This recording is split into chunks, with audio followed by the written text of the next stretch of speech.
Bapa di surga, kami bersyukur jikalau kami yang tidak layak telah menerima kasih Allah dalam Kristus. Kami bersyukur kalau kami yang tidak mampu mengasihi orang lain dapat selalu melihat kepada Kristus yang sudah berkorban terlebih dahulu mengasihi kami. Sehingga kami dimampukan sekarang untuk mengasihi seperti Yesus mengasihi kami. Tolong hamba-Mu dan tolong setiap kami pada waktu kami melihat firman ini. Kasih kami makin melimpah ya Tuhan. Di dalam pengetahuan yang benar dan segala macam pengertian untuk kemuliaan dan pujian bagi Allah. Dalam nama Tuhan Yesus. Amin. Jemaat sekalian, kita bangkit berdiri untuk bersama-sama membaca teks yang menjadi dasar khotbah hari ini dari Filipi pasal 1 ayat 9 sampai 11. Demikian firman Tuhan. Dan inilah doaku, semoga kasih-Mu makin melimpah dalam pengetahuan yang benar dan segala macam pengertian, sehingga kamu dapat memilih apa yang baik, supaya kamu suci dan tak bercacat menjelang hari Kristus, penuh dengan buah kebenaran yang dikerjakan oleh Yesus Kristus untuk memuliakan dan memuji Allah. Silakan duduk jemaat sekalian. Demikian jauh pembacaan firman Tuhan. Kita berada di dalam seri khotbah eksposisi dari kitab Filipi yang diberi judul Deeper. Yang ngomongnya harus agak merendah karena deeper ya. Dan kalau ada di slide-nya Anda bisa melihat di sana. Dan sekaligus saudara, deeper adalah tema gereja selama setahun dan juga adalah tema Easter Camp kita tahun ini. Saudara, kenapa tema deeper yang akan kita lihat hari ini, deep prayer? Karena saudara, kita ingin Anda semua anak-anak Tuhan tidak hanya bisa berenang tapi bisa diving lebih dalam ke kedalaman yang lebih dalam ya. Sehingga menurut poster-poster yang dibuat teman-teman kita, baik untuk seri khotbah ini, untuk camp, bahkan untuk hari ini, saudara, kalau Anda bisa diving mungkin ketemu harta karun ya, mungkin bisa berenang dengan ikan hiu gitu ya. Bukan saudara, bukan itu tujuannya. Ya, kenapa kita memikirkan tema deeper adalah supaya Anda dan saya semakin memiliki relasi yang dalam dengan Tuhan tahun ini. Bukan relasi yang sembarangan, yang ala kadarnya, yang superficial. Tetapi relasi yang disebutkan oleh Paulus di dalam doanya yang barusan kita baca. Saudara, minggu lalu di ayat 3-8 dari Filipi 1 kita melihat bagaimana Paulus itu mengucap syukur kepada Allah setiap kali dia mengingat jemaat Filipi. Kenapa saudara? Karena jemaat Filipi ini sangat mendukung dia dalam pelayanan. Mereka mendukung dengan berkorban waktu, berkorban tenaga, dan berkorban uang. Bukan hanya satu kali, tapi berkali-kali saudara, selama 10 tahun sejak jemaat Filipi didirikan sampai surat ini ditulis oleh Rasul Paulus dari penjara di Roma. Paulus mengatakan di ayat 3-8 yang kita lihat minggu lalu bahwa partnership Injil, partnership di dalam Injil harus menjadi fokus dari relasi orang percaya satu sama lain.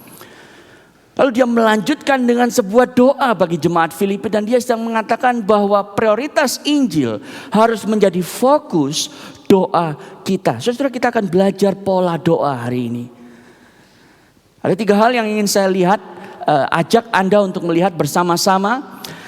Tetapi kita akan melihatnya dengan memulainya dengan mengaplikasikannya ke sebuah studi kasus. Saudara, ada seorang anak muda, sebut saja namanya Demas ya, mungkin dari Semarang karena orang Jawa Tengah, ternyata ada di Alkitab, yang kemudian dia itu kenal Tuhan Yesus ketika dia di Jakarta tumbuh besar dan dia aktif di dalam gereja, dia menjadi pemimpin KTB, saudara. Tapi kemudian setelah dia itu lulus, dia bekerja, dia semakin jauh dari Tuhan. Dia masih ke gereja tapi cuma kewajiban. Dan setelah dia pikir-pikir, saudara, ada 3 hal yang membuat dia semakin jauh dari Tuhan. Yang pertama, saudara, waktu pandemi itu terjadi sekitar Maret 2020, dia itu baru mendapatkan pekerjaan di bulan Januarinya. Pekerjaan yang membuat dia itu sangat sibuk, tetapi sangat menikmati karena berbagai macam gimmicks dan perks dan benefits dan gaji yang tinggi dan akses dan fasilitas yang dia miliki. Sehingga dia mulai tertarik untuk mengejar karirnya dan semakin lagi tidak merasa punya waktu untuk melakukan Bible study, bersekutu dengan teman-temannya. Dia merasa jauh dengan Tuhan. Yang kedua, saudara, yang membuat dia itu jauh dengan Tuhan adalah dia mulai kenal dengan seorang perempuan yang bukan Kristen.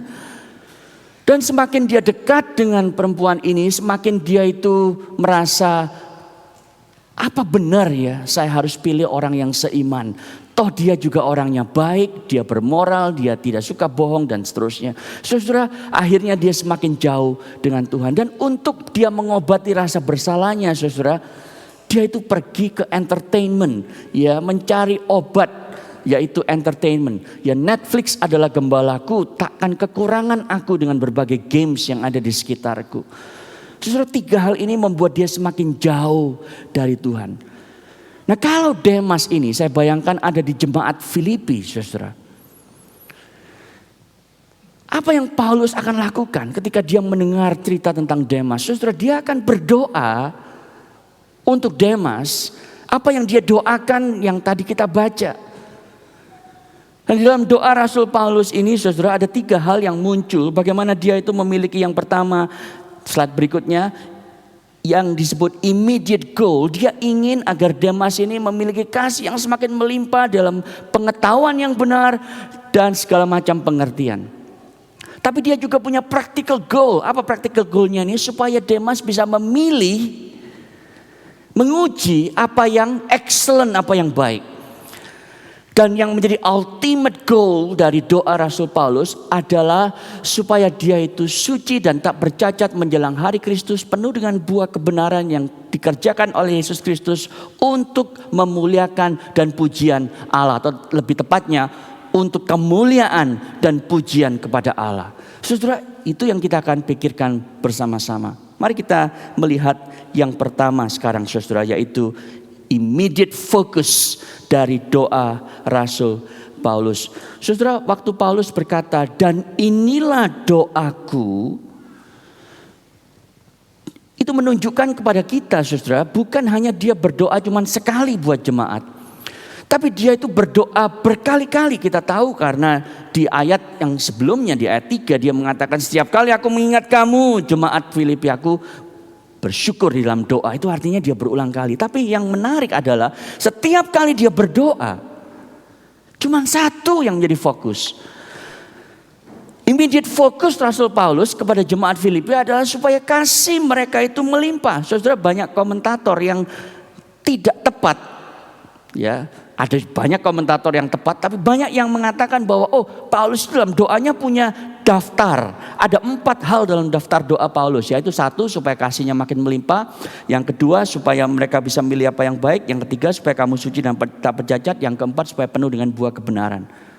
Tapi sebetulnya, saudara, di dalam struktur grammar bahasa aslinya, fokusnya cuma 1, yaitu supaya kasih mereka makin melimpah, kemudian menghasilkan hal-hal yang berikutnya. Yang menarik, saudara, kalau kita perhatikan bahwa pada waktu Paulus semoga berkata, semoga kasihmu makin melimpah. Anda lihat di sana, ya, kita belajar Alkitab baik-baik ya. Dia tidak berkata semoga kasihmu kepada Allah makin melimpah, atau semoga kasihmu terhadap sesama makin melimpah. Enggak. Tetapi dibiarkan secara open ended begitu. Semoga kasihmu makin melimpah. Kenapa, saudara? Aneh ya, biasa kalau kita bilang kepada anak kita, nak, mama berdoa supaya kamu semakin cinta mama, gitu ya, semakin cinta papa. Ada objeknya. Paulus tidak, saudara. Karena rupa-rupanya, saudara, Paulus itu memikirkan bahwa love, ya, kasih itu adalah sebuah virtue yang harus terus berkembang dalam diri orang Kristen. Sehingga ini mengacu kepada Allah dan mengacu kepada saudara seiman, kemungkinan besar. Dan dua-duanya itu penting sehingga dia tidak perlu merasa harus membuat hal itu sangat spesifik. Dan toh kita tahu, dan Paulus tahu, dan jemaat Filipi tahu, saudara, bahwa kalau kita mengasihi Allah, wujudnya yang real adalah kita mengasihi sesama. Jadi tidak perlu dibuat sangat spesifik, saudara. Dan jemaat Filipi yang membaca surat ini, mereka tahu bahwa Paulus itu sudah memberikan teladan bagaimana mengasihi Allah dan mengasihi sesama. Anda perhatikan ayat yang ke-8 yang minggu lalu kita lihat. Dia mengatakan, aku itu sangat rindu. I yearn for you. Aku kepengen ketemu kamu. Dengan kasih mesra Yesus Kristus. Dia sangat mengasihi jemaat yang juga sangat mengasihi dia. Saudara, kita sulit untuk relate ini, saudara, kalau relasi dengan hamba Tuhan Anda tidak baik. Ya, relasi Anda dengan saya atau relasi Anda dengan pendeta Kristen itu tidak dekat. Tetapi ini yang seharusnya terjadi, saudara.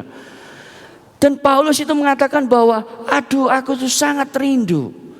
Ya, saudara, Alec Motyer memberikan parafrase demikian. I am homesick, Philippians, for you. And continue to be restless until we are together again. Itu yang dia parafrase dari ayat yang ke-8. Saudara, homesick itu dialami oleh mahasiswa Indonesia yang baru biasanya datang selama 3 bulan pertama di Melbourne. Baru pisah dengan papa mama, rasanya aduh kenapa ya. Kok sekolah aja harus menderita jauh-jauh. Mendingan saya masuk di Universitas Indonesia. Sekarang saya kepengen pulang, kepengen ketemu papa mama gitu. Nah itu homesick namanya. Nah saudara, Paulus merasa kepengen banget ketemu dengan jemaat Filipi. Dan itu yang dia nyatakan sebagai kasihnya kepada jemaat tersebut. Dan saudara, jemaat Filipi sendiri, Filipi itu terdiri dari berbagai macam orang. Kalau kita membaca Kisah Rasul pasal 16, minimal ada 3 tokoh utama di dalam gereja Filipi yang backgroundnya itu sangat berbeda. Ada seorang yang namanya Lydia, saudara. Seorang pengusaha, entrepreneur perempuan di bidang garmen papan atas. Ya, kalau dia hidup hari ini mungkin di Bandung dia tinggalnya. Ya, karena dia menjual kain ungu dibilang. Lalu ada seorang perempuan muda yang kesurupan. Benar-benar kesurupan. Anda bisa baca Kisah Rasul pasal yang ke-16. Dan lagi ada seorang kepala penjara. Jadi mungkin orangnya itu keren, mengerikan gitu ya, berkumis tebal dan seterusnya. Saudara, ini adalah 3 orang yang backgroundnya sama sekali berbeda. Dan ada di dalam sebuah jemaat sehingga untuk mereka itu mengasihi secara natural itu gak mudah, saudara, gak mudah. Jangankan yang backgroundnya beda kayak seorang pengusaha perempuan dan seorang kepala penjara. Kita aja yang backgroundnya mirip-mirip susah untuk mengasihi satu sama yang lain. Terus Paulus berkata, aku berdoa, inilah doaku. Semoga kasihmu itu makin melimpah-limpah. Gambarannya adalah overflowing, seperti gelas diisi air itu airnya sampai meluap keluar. Saudara, kasih itu adalah hal yang penting karena kita diberitahu Allah adalah kasih. Sehingga kalau kita adalah anak-anak Allah, maka salah satu hal yang pasti harus muncul dari kita adalah kasih yang semakin lama semakin melimpah. Yesus sendiri berkata, bukan dari mana orang tahu, dari mana dunia tahu bahwa kamu adalah murid-muridku. Jawabannya adalah kalau kamu saling mengasihi. Banyak orang yang sulit ke gereja karena mereka tidak melihat kasih dari orang-orang Kristen. Sebaliknya, saudara, banyak orang yang kemudian mengenal Kristus karena sebelum mereka mengerti doktrin, mereka memiliki sense of belonging dulu. Ya, jadi mereka seringkali memiliki belongingness baru menjadi orang percaya. Saudara, itu sebabnya Paulus berdoa sedemikian. Tetapi kasih yang melimpah-limpah itu kemudian dia qualify dengan 2 hal yang penting. Karena kasih yang dimaksud Paulus bukan kasih yang sentimental, kasih yang cengeng, kasih monyet, ya. Tetapi kasih yang ditandai oleh 2 hal, yaitu pengetahuan yang benar. Di dalam bahasa Indonesia ditambahin yang benar, tapi dalam bahasa aslinya tidak ada. Dalam bahasa Inggris hanya ada kata knowledge di sana. Karena setiap kali ada kata knowledge, saudara, sebagian besar di Perjanjian Baru itu selalu mengacu kepada knowledge about God, spiritual knowledge. Jadi yang dimaksud Paulus, kasihmu itu bukan kasih yang membabi buta, kasih yang sentimental, tetapi kasih yang tahu jelas apa sih kehendak Allah. Karena kita itu mengenal firman Allah. Sehingga kasih yang kemudian tidak berkompromi dengan dosa. Biarinlah dia mau jungkir balik kayak berbuat dosa, aku gak peduli. Bukan itu, saudara. Di dalam jemaat Korintus itu terjadi. Ya, pada waktu mereka melihat ada seorang yang tidur dengan ibu tirinya, bukannya dikonfrontasi dengan kasih tetapi dibiarin, saudara. Bahkan jemaat Korintus itu bangga. Nih loh, kami punya jemaat, ada satu jemaat yang tidur dengan ibu tirinya. Ada jemaat lain yang seperti itu? Enggak ada kan? Kita memang beda. Itu sebabnya Paulus mengatakan, kasihmu yang melimpah itu harus melimpah di dalam pengetahuan yang benar. Jadi it's an informed love, tapi juga it's a wise love. Karena bukan hanya pengetahuan yang benar, tetapi pengertian. Segala macam pengertian. Saudara, kata pengertian atau dalam bahasa Inggris ESV memakai kata discernment. Ini menarik, saudara, karena hanya dipakai di dalam ayat ini di seluruh Perjanjian Baru. Tapi kalau kita melihat, saudara, ya, family of words dari kata discernment ini muncul di Ibrani pasal 5 ayat 14 yang bunyinya begini. Tetapi makanan keras adalah untuk orang-orang dewasa karena mempunyai panca indera yang terlatih untuk membedakan yang baik daripada yang jahat. Nah, itu kata sama, saudara, akarnya yaitu discernment. Jadi yang dimaksud Paulus intinya begini, saudara. Kalau kamu mengasihi secara melimpah, maka kasihmu itu harus dipimpin oleh kehendak Allah dalam firman-Nya. Tapi engkau juga harus punya sense, harus punya moral insight, harus bijaksana untuk memilih keputusan yang benar dan keputusan yang salah. Dengan kata lain, saudara, orang Kristen yang bertumbuh adalah orang Kristen yang tahu apa yang mesti dilakukan dalam situasi tertentu. Orang Kristen yang punya kapasitas untuk melihat apa yang benar dan apa yang salah. Punya practical wisdom. Punya smart street intuition yang seringkali ditulis dalam buku Amsal. Jadi, saudara, inilah immediate focus Rasul Paulus di dalam doanya. Kasih yang melimpah di dalam pengetahuan yang benar dan segala macam pengertian. Tujuannya apa? Mari kita lihat yang kedua, practical goal. Ya, practical goal dari doa Rasul Paulus atau practical focus dari doa Rasul Paulus, sehingga kamu dapat memilih apa yang baik. Ya, so that you may approve, dalam artian menguji, memilah-milah, memikirkan dan mengconsider dengan serius apa yang, kata baik sebenarnya kurang tepat, saudara. Yang sebenarnya lebih tepat tuh yang terbaik, yang excellent. Karena nanti dia akan bilang lagi di Filipi pasal 4, apa yang excellent, ya, pikirkanlah semua itu. Jadi Paulus ingin jemaat Filipi itu bertumbuh dalam kasih yang bukan hanya tahu kehendak Allah, tapi juga bisa menerapkannya dalam setiap area. Saudara, banyak orang Kristen hari ini yang menghafal ayat Alkitab begitu banyak, mengajar sekolah minggu, atau bahkan memperoleh gelar teologi dari seminari, tapi tidak memiliki sense. Apa sih yang Tuhan mau untuk saya lakukan dalam situasi saya? Dan itu yang dialami Demas, saudara. Anak muda yang tadi kita lihat di awal itu, dia tidak memiliki sense bahwa aku tertarik sama perempuan ini, dia tertarik sama aku. Kita memiliki kecocokan dalam hobi, di dalam makan, dalam selera nonton film, dan banyak hal yang lain-lain. Jadi nyambung kalau ngomong itu. Tapi sensenya mati, saudara, bahwa apa? Firman Allah berkata, kamu harus menjadi pasangan yang seiman. Jadi dalam situasi seperti itu dia harusnya berkata, sorry, that's not gonna happen. Demikian juga dengan pekerjaan dia, dengan cara dia menggunakan entertainment. Saudara, tidak ada moral insight yang membuat dia bisa terus bertahan semakin bertumbuh di dalam Injil Kristus Yesus.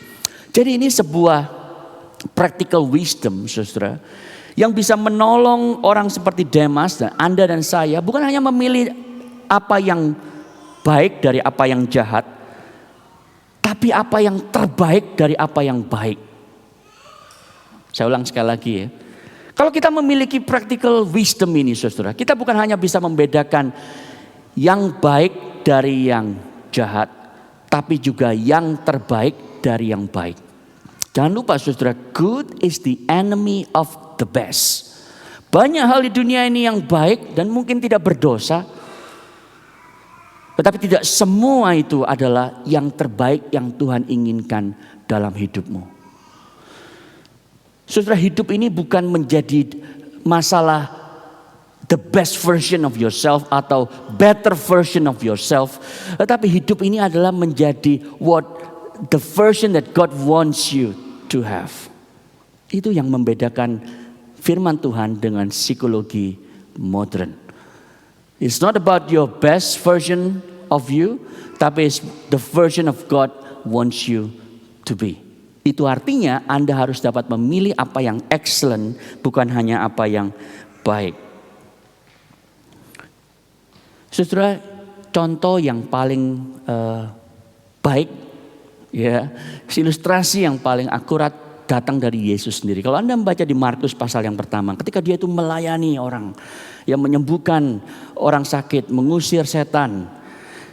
Saudara, dikatakan di Markus 1 ayat 35, di pagi-pagi buta Yesus itu sendirian berdoa, saudara. Lalu datanglah murid-muridnya yang bilang, ya Tuhan, kamu ternyata di sini. Itu ada banyak orang ngantri di depan.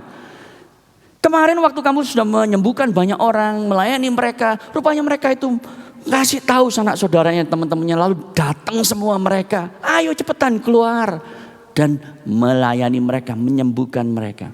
Yesus bilang, mari kita pergi ke kota lain. Karena tujuan aku datang adalah untuk memberitakan Injil. Saudara, kalau Anda baca ayat itu Anda akan kaget. Loh, Yesus, kenapa engkau tidak menyembuhkan orang-orang yang sudah ada di depan pintu?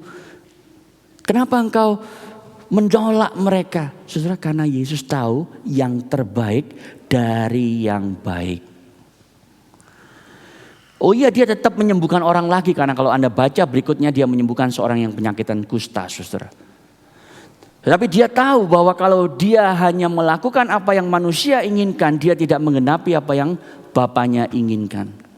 Saudara, itu yang didoakan Rasul Paulus untuk Anda dan saya hari ini. Sebagaimana dia mendoakan jemaat Filipi. Pertumbuhan seorang murid Kristus ditandai dengan kita bisa memilih apa yang excellent. Dan kita hanya bisa memilih apa yang excellent kalau kasih kita melimpah dalam pengetahuan yang benar dan segala macam pengertian. Saudara, Paulus tuh sangat passionate dalam excellent. Itu sebab excellent ini menjadi salah satu value gereja kita. Saya selalu cerita kepada pengurus gereja, kepada teman-teman yang melayani bahwa apapun yang kita lakukan di gereja ini, mari kita coba untuk excel. Tidak ngerjain secara sembarangan. Kenapa, saudara? Ini salah satu dasar ayatnya. Paulus berkata di Filipi 3, ya, God willing kita akan sampai di sana beberapa minggu atau bulan yang akan datang. Dia bilang begini, bukan berarti aku itu melupakan apa yang di belakangku dan seolah-olah aku sudah mendapatkan hal ini, tapi aku mengejarnya. Aku terus berlari-lari untuk mendapatkan hadiah, yaitu panggilan surgawi. Saudara, dia terus mengejar itu, padahal dia adalah orang yang sudah melakukan banyak hal bagi Tuhan.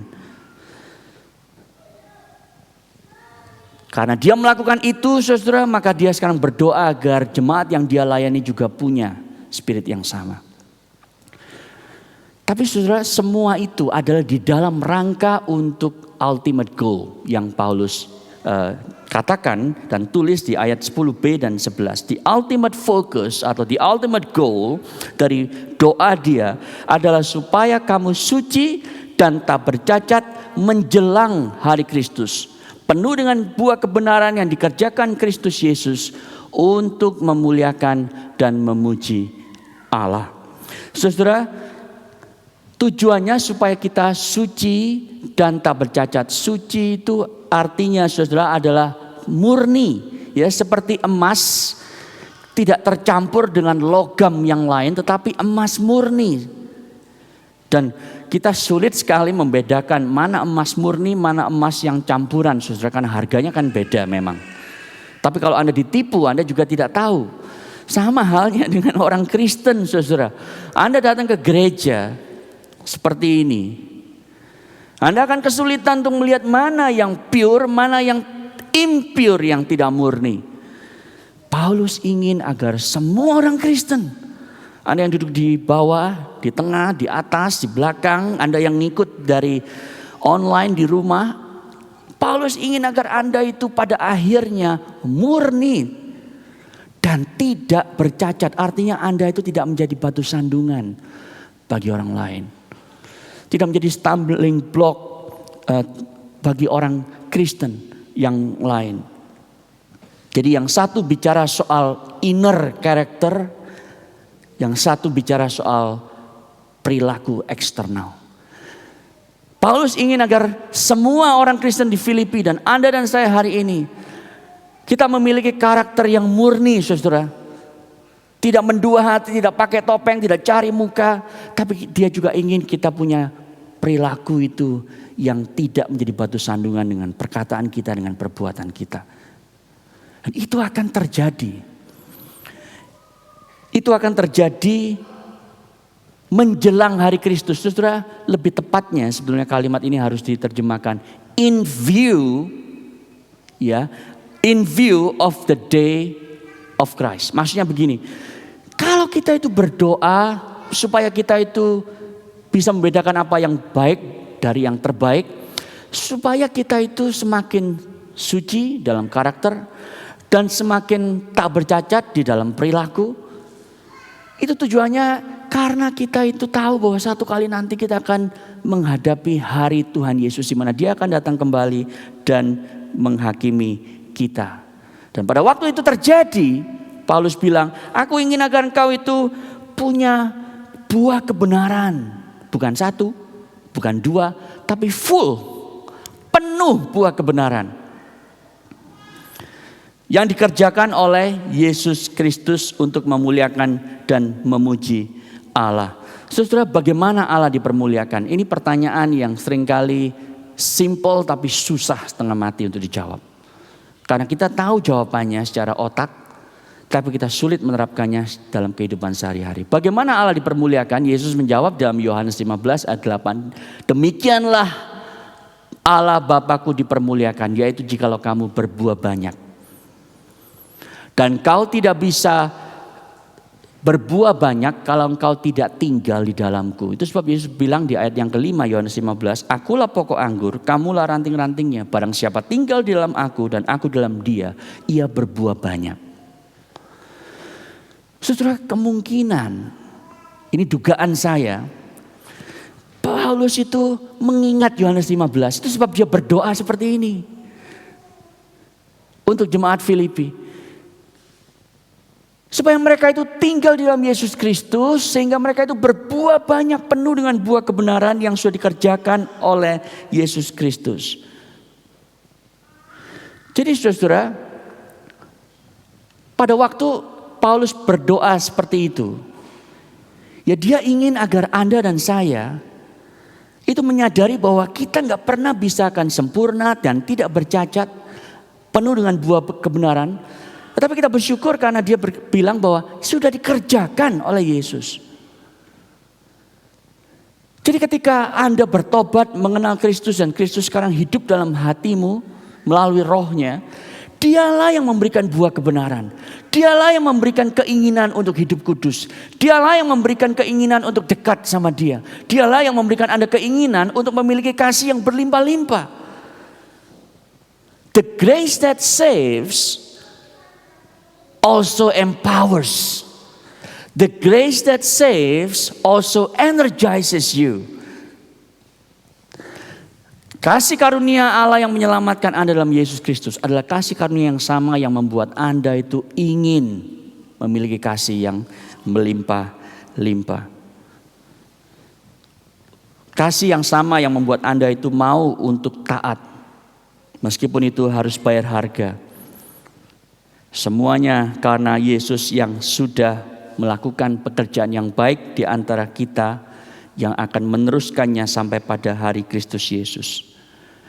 Dan di ayat yang ke-11, buah kebenaran yang dikerjakan oleh Yesus Kristus itu untuk memuliakan dan memuji Allah. Saudara, mengomentari dua ayat ini. Ya, jadi satu sisi Allah memulai pekerjaan yang baik, Dia akan meneruskannya sampai pada hari Kristus Yesus. Lalu di ayat yang ke-11 kita diberitahu bahwa kita penuh dengan buah kebenaran yang dikerjakan Yesus Kristus untuk kemuliaan dan pujian kepada Allah. Alec Motyer menulis begini, saudara. The Father in verse 6 is ceaselessly at work for the glory of the Son. And the Son in verse 11 is ceaselessly at work for the glory of the Father. Allah Bapa bekerja tanpa henti untuk kemuliaan anaknya. Dan Allah anak bekerja tanpa henti untuk kemuliaan Bapanya. Sudah luar biasa. Mereka saling menghargai satu sama yang lain. Saling mengasihi satu sama yang lain. Sehingga Allah Bapa bekerja tanpa putus supaya anaknya dipermuliakan. Allah anak bekerja tanpa putus supaya Bapanya dipermuliakan. Saudara, kita memiliki teladan seperti itu. Itu sebab Paulus sekarang berdoa untuk jemaat yang sudah ditebus oleh Allah dalam Kristus. Jadilah seperti mereka. Supaya kasih-Mu itu melimpah-limpah terhadap sesama bagi kemuliaan Tuhan. Saudara, saya tidak tahu bagaimana doa Anda hari ini. Saya tidak tahu bagaimana hidup rohani Anda hari ini. Tapi Anda perlu belajar berdoa seperti ini. Di perjanjian baru, saudara, ada 30 doa Rasul Paulus. Saya bisa berikan kopinya kepada Anda dan coba belajar berdoa seperti ini, saudara. Oh, tidak salah kita berdoa untuk kesehatan, kenyamanan, kekayaan, kesuksesan. Enggak salah, saudara. Tetapi kalau itu menjadi fokus doamu, goal daripada doamu, saudara, you miss the big picture. Karena yang saudara doakan itu akan selesai dalam hidup Anda yang 70 tahun, 80 tahun, atau siapa tahu besok. Tapi kalau Anda berdoa seperti Rasul Paulus ini, doanya itu ada hal yang praktis supaya bisa memilih apa yang terbaik dari yang baik. Praktis kan? Untuk kehidupan keseharian kan? Ya. Tapi dikaitkan, saudara, dengan kekekalan. Yaitu untuk kemuliaan Allah dan pujian kepada Allah. Saudara, ada seorang yang bernama D.L. Moody, Dwight L. Moody, seorang penginjil KKR yang besar di abad yang ke-19, saudara, dari Amerika. Dan satu kali dia menerima surat undangan untuk berkhotbah di London, saudara. Dan dia merasa, aduh, sudah capek sekali pelayanan di Chicago dan melakukan KKR di berbagai kota, saudara. Tapi akhirnya dia menerima surat itu. Nah, ketika dia tiba di London, dan siang itu dia diberitahu oleh pendetanya, ini loh jemaat kami itu melempem. Gak niat untuk cari Tuhan. Datang kebaktian itu selalu terlambat, misalnya begitu. Saya gak ngomong ICCC ya. Tetapi saudara, si D.L. Moody ini semakin bertanya, ya, semakin dia itu merasa begini, aduh, saya tuh mestinya gak terima undangan ini. Ngapain saya itu berkhotbah kepada jemaat yang setengah hati untuk Tuhan, padahal pelayananku banyak di Amerika. Tapi sudah tanpa sepengetahuan Moody, ada seorang pengurus, seorang perempuan yang cepat-cepat pulang, saudara.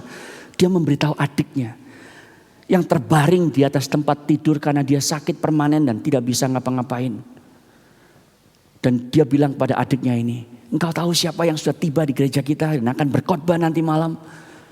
D.L. Moody. Lalu adiknya ini saudara tiba-tiba kaget, matanya terbuka lebar. Dan dia berkata begini, do you know what it means? Kau tahu apa artinya? Tuhan menjawab doaku. Lalu dia ngeluarin secari kertas di bawah bantalnya, saudara, satu guntingan kertas koran yang sudah kusam dan lecek. Yang memberitakan tentang bagaimana Moody, saudara, berkhotbah di Chicago, memberikan kebangunan rohani yang besar di kota itu. Dan sejak dia membaca itu, dia berdoa berbulan-bulan. Doanya cuma satu, saudara. God send this man to our church. Malam itu mulai Moody berkhotbah. Sejak dia naik ke atas mimbar, saudara. Seakan-akan ada aliran listrik bertegangan tinggi itu memenuhi seluruh ruangan. Setiap kata-katanya dialiri oleh kekuatan Allah Roh Kudus yang bekerja dengan luar biasa. Di akhir khotbah dia bertanya, adakah dari Anda yang selama ini sudah jauh dari Tuhan kembali kepada Dia? Dan satu demi satu berdiri. Satu demi satu berdiri. Sampai seluruh ruangan itu di atas kaki mereka. Pada waktu Moody akan pulang besoknya, pendeta gereja lokal itu bilang, Pak, bisakah tinggal lebih lama di London? Karena jemaat kami sekarang haus untuk mendengar firman Tuhan. Mereka ingin bawa sanak saudara mereka, teman mereka. Saudara, akhirnya Moody bilang, ya sudah, saya tinggal 1 malam lagi untuk berkhotbah nanti malam. Saudara tahu, bukan hanya 1 malam, tapi 10 malam dia berkhotbah setiap hari, saudara. Dan itu menjadi satu momen di mana kebangkitan rohani terjadi di kota London. Saudara, kenapa itu semua terjadi? Karena ada satu orang yang invalid, yang berdoa untuk dia berbulan-bulan, saudara. Agar jemaat Tuhan tidak lagi mengalami suam-suam kuku, tapi kasih yang melimpah-limpah. Hari ini saya tidak tahu berapa jauh Anda sudah pergi dari Tuhan Yesus. Beberapa dari Anda mungkin ratusan langkah jauhnya dari Tuhan. Beberapa dari Anda mungkin ribuan langkah. Tapi dengarkan baik-baik, saudara. Tidak peduli berapa langkah Anda jauh dari Tuhan Yesus. Anda hanya perlu 1 langkah untuk kembali kepada Dia. Yaitu dengan berdoa. Dan meminta Tuhan untuk menerima Anda kembali. Mari kita tunduk kepala, kita berdoa. Bapa di surga, terimalah kami ya Tuhan. Untuk kesekian kalinya. Dengan hati yang bertobat. Dengan penyesalan akan dosa kami. Banyak di antara kami yang sudah Kristen bertahun-tahun, tapi hidup kami sembarangan dengan Tuhan. Relasi kami kering, superficial dengan Tuhan. Tolong kami hari ini kembali kepadamu. Beberapa dari kami mungkin belum mengenal Kristus Yesus.